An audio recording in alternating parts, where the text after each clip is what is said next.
Nous sommes au mois de janvier et qui dit janvier pour les étudiants et lycéens dit période d'orientation, période charnière. C'est pour ça que nous sommes aujourd'hui avec Jean-Luc Heimburger, le président de la Chambre de commerce et d'industrie de Strasbourg et du Bas-Rhin, chez vous, au pôle formation de la CCI. Alors vous allez organiser, Jean-Luc, une grande manifestation, c'est la nuit de l'orientation, c'est ce samedi.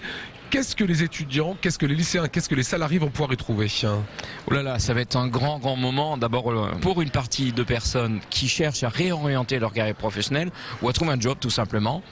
C'est ce temps qui va être donné pour eux, savoir comment changer, parce qu'on ne peut plus aujourd'hui estimer faire la même carrière toute la vie. On peut changer 2-3 fois de travail et 2-3 fois d'orientation. Donc c'est réservé pour eux. De 15h à 18h. De 15h à 18h ou même à 17h30. À 17h30, deuxième grand moment, ce sont nos jeunes, qu'ils soient lycéens, voire même collégiens pour certains, puisque nous allons parler apprentissage, mais lycéens aussi, et éventuellement aussi étudiants supérieurs, pour aussi savoir dans quel sens ils vont pouvoir trouver un job à venir. Alors on va prendre les choses dans l'ordre, 15h, 17h30, 18h, ce sont les salariés qui ont envie peut-être de changer de profession comme vous le disiez. Qu'est-ce que vous leur proposez?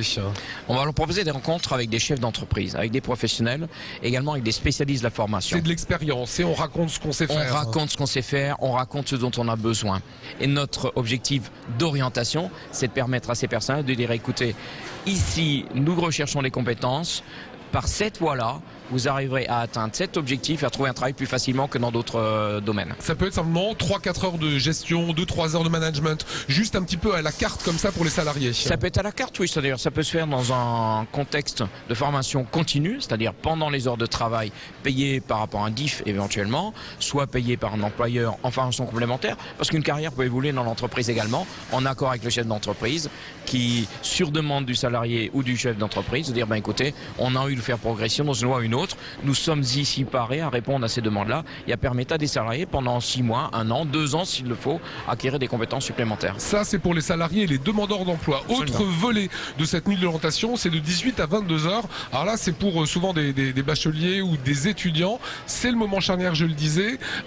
Qu'est-ce que vous allez avoir comme réponse à leur interrogation? Peut-être déjà leur expliquer si ce qu'ils aimeraient faire correspond à une demande du marché aujourd'hui et demain ou pas du tout. Sur l'esprit, vous rejoignez les personnes qui se chargent d'orientation, qui disent aujourd'hui, on ne choisit plus réellement ce qu'on a envie de faire, on regarde les filières qui recrutent et on regarde comment on peut se former dans ces filières-là. Oui, c'est exactement ça. Et j'aimerais dire que oui, ça a beaucoup évolué parce que l'orientation est devenue un vrai métier. Nous sommes obligés constamment à revoir cela. Alors il faut que ça soit organisé, il faut que ça soit détecté le plus tôt possible. Je parle vraiment d'anticipation, c'est très important. Et c'est pas évident. Même nos chefs d'entreprise n'ont pas l'habitude d'avoir cette vision à moyen long terme sur les possibilités d'évolution de leur entreprise et bien sûr des compétences qui les accompagnent. Tiens, j'ai vu une chose, vous organisez ici un bachelor affaires internationales. Ça veut dire qu'il y a ici pas que de la formation de 3 heures par-ci par-là, des gens qui sont là toute l'année. Absolument. Les jeunes peuvent se former ici, au-delà du lycée, sur du bac plus 2, du bac plus 3, voire du bac plus 4. Le bachelor en fait partie, c'est un bac plus 3 en affaires internationales qui permet aux jeunes de partir assez rapidement au bout de leur étude. Et c'est un bachelor reconnu, diplôme d'État. Vous qui êtes également chef d'entreprise, qu'est-ce que vous pensez du système d'alternance? On va en classe et on va également dans l'entreprise. C'est aujourd'hui d'abord une vraie volonté politique en France d'amener les jeunes de plus en plus vers l'alternance. Parce qu'en fait, ça constitue déjà une première expérience professionnelle. Ça permet aux jeunes de s'adapter plus rapidement à un vrai travail en entreprise au-delà de son apprentissage. Ce qui me paraît essentiel aussi, c'est que les parents croient en l'apprentissage comme étant une voie de réussite pour leur enfant. Nous avons besoin d'excellents travailleurs manuels, nous avons besoin d'excellents travailleurs techniques et techniciens dans de multiples domaines. Et là, souvent, nous recherchons des emplois et nous ne les trouvons pas parce qu'on n'a plus assez de formation dans ces domaines-là. On en revient, regardons les filières qui recrutent et formons des jeunes dans ces filières-là. Absolument. Voilà, toutes les infos se sont inscrites sur l'écran.